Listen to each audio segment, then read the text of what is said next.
احمد ہمیشہ دوسروں کی مدد کرتا تھا، لیکن جب خود پر مصیبت آئی تو ہر دروازہ بند لگ رہا تھا۔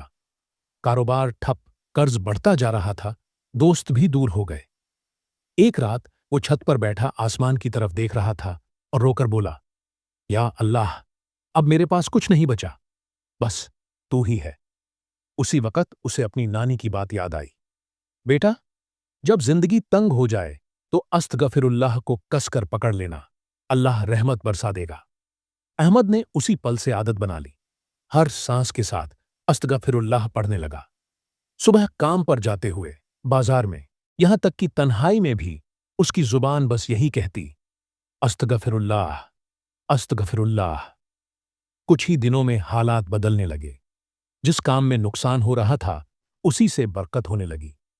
جن رشتہ داروں نے منہ موڑ لیا تھا، وہ پھر سے ساتھ آنے لگے۔ احمد نے سجدے میں گر کر کہا، یا رب، سچ مچ تیری رحمت کی کوئی حد نہیں، صرف ایک لفظ استغفر اللہ نے میری تقدیر بدل دی۔ سیکھ: جب انسان دل سے توبہ کر لے اور استغفر اللہ کو اپنی عادت بنا لے تو بند دروازے بھی رحمت سے کھل جاتے ہیں۔